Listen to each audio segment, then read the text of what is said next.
Hello students, चलिए electrostatics की कुछ और एप्लीकेशन करी जाएं। सम मोर एप्लीकेशंस ऑफ, एक्चुअली हम लोग कूलम्स लॉ की एप्लीकेशन कर रहे थे। कूलम्स लॉ,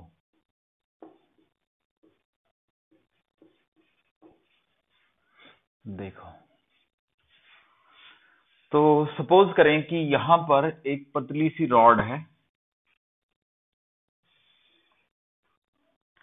और इस पे टोटल क्यू चार्ज है और इसकी लेंथ है L, charge Q and length L, this is L.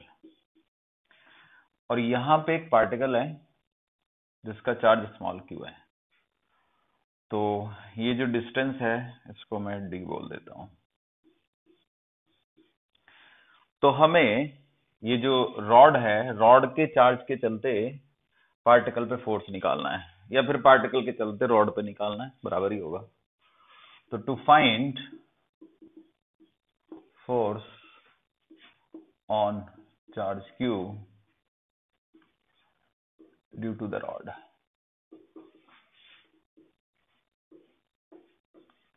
अब एक तो तरीका ये हो सकता है कि हम इस रॉड के सारे चार्ज को इसके सेंटर पे मान लें, ये डिस्टेंस हो जाए L/2। तो सारा चार्ज अगर हमने L/2 पे मान लिया तो फोर्स का फॉर्मूला आ जाएगा K capital Q small q by D plus L/2 का होल स्क्वायर। तो ये आ गया हमारा force on the charge Q due to the rod. But actually ये जो तरीका है ये गलत है, ऐसा इसमें नहीं चलेगा, क्योंकि क्योंकि जो फोर्स है वो लीनियर नहीं है। अगर लीनियर फोर्स होता, मतलब डिस्टेंस के प्रोपोर्शनल होता, तब तो ये ओके था। बट यहाँ पे डिस्टेंस के स्क्वायर के इनवर्सली प्रोपोर्शनल है, इसलिए ये फार्मूला इनवैलिड हो गया। मतलब कोई भी क्वांटिटी अगर लीनियरली वेरी हो रही हो तो उसकी वैल्यू लेने के लिए हम उसका मीन ले सकते हैं, बट यहाँ पे नहीं ले सकते। तो यहाँ पे हमें इंटीग्रेशन ही करना पड़ेगा। तो देखिए फिर इंटीग्रेट करके दिखाता हूं मैं। तो सपोज करो कि हम यहाँ एक एलिमेंट लेते हैं, ये भी हटाना पड़ेगा। So let us take an element here. तो एलिमेंट की डिस्टेंस x हो गई और ये विड्थ dx हो गई। तो हमें पहले तो चार्ज निकालना होगा एलिमेंट पे, charge on the element, element पे चार्ज। तो capital Q by L into D x, इसको मैं डी क्यू बोल रहा हूं। इसको हम कहते हैं unitary method. Q was total charge, so Q by L is charge per unit length into dx. dx is the length of this element, so this is the charge on the element. अब इस element के चलते हम इस charge Q पे force निकालेंगे। Force on Q due to the element.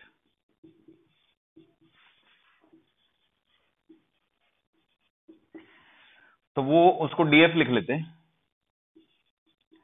तो df की वैल्यू आ जाएगी k, जो कि वही 1/4πε0 है, dq into small q by x square. बस dq की वैल्यू डालेंगे तो ये आ जाएगा k capital Q small q by x square, L भी आएगा यहाँ पे, एल इंटू डी एक्स। अब अगर हमें नेट फोर्स चाहिए तो हम इसको इंटीग्रेट कर देंगे। तो F is the net force, ये हो गया K small capital Q small q by L D X over X square. Limit आ जाएगी, देखो x की, अब मैं लिमिट यहां ले सकता हूं, फिर यहां, फिर यहां, फिर यहां, फिर यहां, फिर यहां, फिर यहां, फिर यहां, फिर यहां, लास्ट में यहां।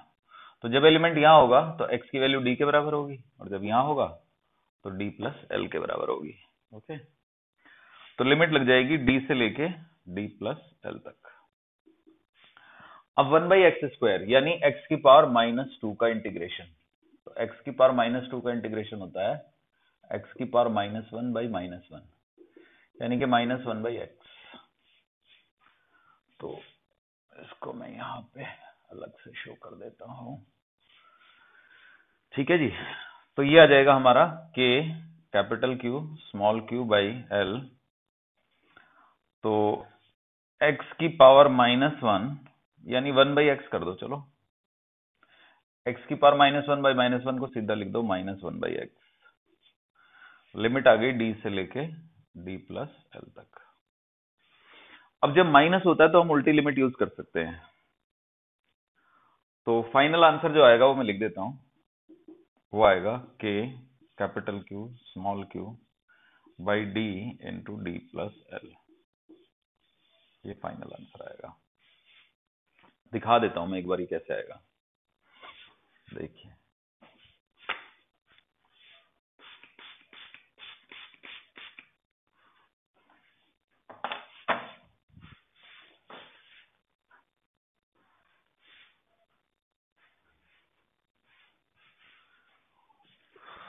सीखते हैं। तो हमारे पास ये था f is equal to k capital Q small q by L। Limit लगा देते हैं 1/d minus 1/d plus L। अब ये हो गया k capital Q small q by L। d into d plus L हमारा एलसीएम हो गया, तो ये हो गया d plus L minus d से d काट देंगे, फिर L ऊपर बचा, L से L भी कट जाएगा, तो ये आ जाएगा k capital Q small q by d into d plus L। This is the f। अब d into d plus L, तो देखा जाए तो ये बेसिकली इस मिनिमम डिस्टेंस और मैक्सिमम डिस्टेंस के ज्योमेट्रिकल मीन का स्क्वायर है। मतलब देखा जाए तो मिनिमम डिस्टेंस और मैक्सिमम डिस्टेंस का प्रोडक्ट ले लिया गया है। तो बस अब ऐसे ही याद रखना है, और क्या कर सकते हैं। मिनिमम डिस्टेंस और मैक्सिमम डिस्टेंस का प्रोडक्ट लेना है नीचे। तो होपफुली ये मेथड आपको क्लियर हो गया होगा।